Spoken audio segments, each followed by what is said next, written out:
Hello అండి. Welcome to my channel. Today recipe వచ్చేసి పూరి ఆలు కర్రీ చేయబోతున్నానండి.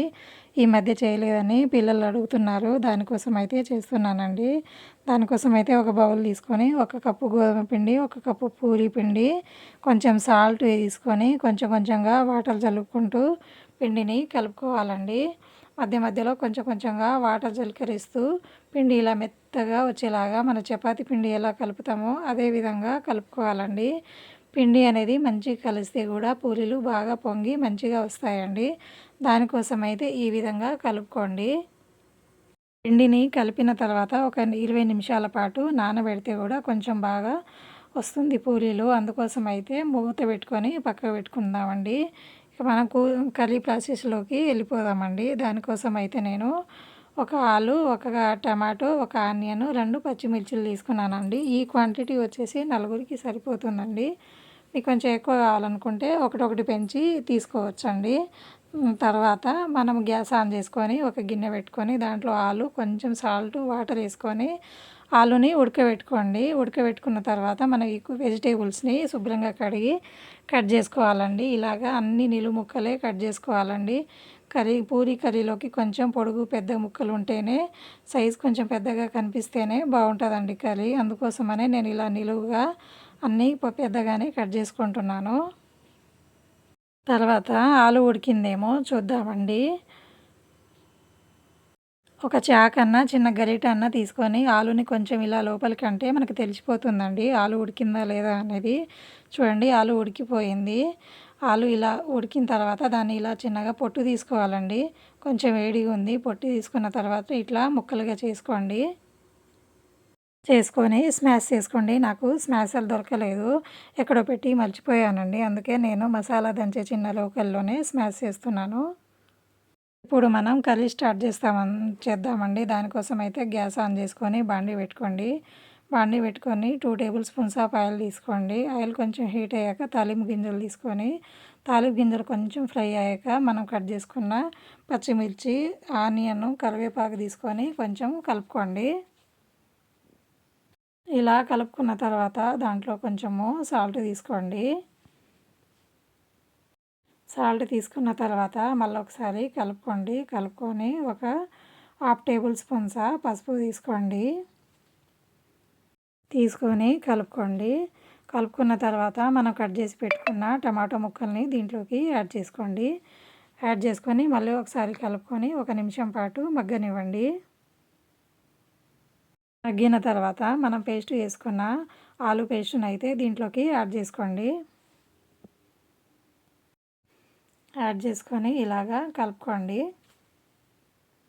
ఆలు పేస్ట్ అనేది ముక్కలకు కలిసేలాగా మంచిగా కలుపుకోండి.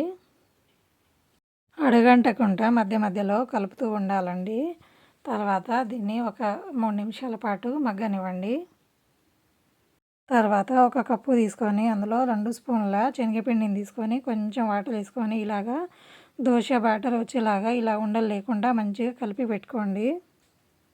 ఒకసారి కర్రీని చూద్దామండి. మూత తీసి ఇలా కొంచెం మళ్ళీ ఒకసారి కలుపుకొని కొంచెం వాటర్ యాడ్ చేసుకోండి. వాటర్ యాడ్ చేసుకొని కలిపి 1 నిమిషం తర్వాత మనము కలిపి పెట్టుకున్న ఈ శనగపిండి బ్యాటర్ ఉంది కదా, దీన్ని అయితే దాంట్లో ట్రాన్స్ఫర్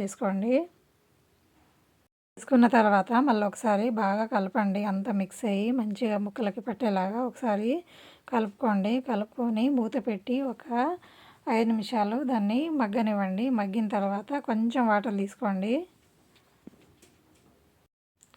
తీసుకొని మళ్ళీ ఒకసారి కలుపుకోండి. చూడండి, ఇలాగా కలుపుకున్న తర్వాత అందులో కొంచెము సాల్ట్ వేసుకోండి. ఇందాక నేను కొంచెం వేసాను, అందుకే ఇంకొంచెం వేసుకుంటున్నాను. మీరైతే రుచిని చూసి టేస్ట్ని చూసి వేసుకోండి. మీకు ఎంత అవసరం అనుకుంటే అంత వేసుకోండి. చూడండి, కర్రీ అయితే ఈ విధంగా వచ్చింది మనకి. ఇంకా కర్రీ అయిపోయిందండి. లాస్ట్లో కొంచెం కొత్తిమీర వేసుకొని స్టవ్ ఆఫ్ చేసుకుంటున్నానండి. ఇప్పుడు మళ్ళీ గ్యాస్ ఆన్ చేసుకొని వేరే బాండీ పెట్టుకొని డీప్ ఫ్రైకి సరిపడా ఆయిల్ తీసుకోండి. ఆయిల్ హీట్ అయ్యేలోపు మనం కలిపి పెట్టుకున్న పిండిని ఉండలుగా చేసి రెడీగా పెట్టుకుందామండి. ఇలా ఉండలు చుట్టుకొని ఒకటొకటిగా పూరీలు చేసుకుందామండి. ఆల్మోస్ట్ ఆయిల్ హీట్ అయిపోయిందండి. ఇక పూరీలు మనము దాంట్లోకి ట్రాన్స్ఫర్ చేసుకుందాము. వేసుకొని 2 సైడ్స్ ఫ్రై చేసుకోండి. నేనైతే ఇలాగే చేస్తానండి. మీరు ఎలా చేస్తారో నాకు కామెంట్లో షేర్ చేసుకోండి. కామెంట్లో షేర్ చేయండి, లైక్ చేయండి, సబ్స్క్రైబ్ కూడా చేసుకోండి ప్లీజ్. చూడండి నేనైతే ఈ విధంగానే చేస్తాను. చూడండి పూరీలు ఎంత బాగా పొంగుతున్నాయో కదా. పిండి కలిపేటప్పుడు నేను వంట సోడా యాడ్ చేయనండి. అయినా సరే పూరీ చూడండి ఎంత బాగా వస్తుందో. మన పిండి కలిపేటప్పుడు కొంచెం మంచిగా కలుపుకుంటే బాగా వస్తాయండి. మనం వంట సోడా వేయాల్సిన అవసరం కూడా ఉండదు. చూడండి ఇలా ఇంత మంచిగా పొంగుతున్నాయో కదా. మా పిల్లలకి చాలా ఇష్టం అండి నేను చేసే పూరీలు. అందుకే వాళ్ళు అడుగుతూ ఉంటారు. నాకే టైం ఉండక చేయనండి. సండే వస్తే తప్ప మిగతా టైంలో కుదరదని చేయనండి. చూడండి ఫైనల్గా ఈ విధంగా వచ్చింది. ఎలా ఉందో చూసి ఒక లైక్ ఇవ్వండి ప్లీజ్. అని పూరీని చూపిస్తే కొంచెం ఎక్కువ ఆకలే వేస్తుందండి. తినడానికి రెడీగా ఉన్నాడు, కూర్చొని ఉన్నాడు. మమ్మీ మమ్మీ అని అడుగుతూ ఉన్నాడు. చూడండి కర్రీ ఎంత తిక్కుగా ఇలా వచ్చిందో కదా. బాగుంటుందండి పూరి విత్ ఆలు కర్రీ కాంబినేషన్లో. చాలా టేస్టీగా బాగుంటుంది. ఒక లైక్ ఇవ్వండి, కామెంట్ కూడా పెట్టండి మీకు ఇష్టమైన పూరి. Thank you mummy. అంతేనండి, బాయ్. చాలా బాగుంది. Like and subscribe.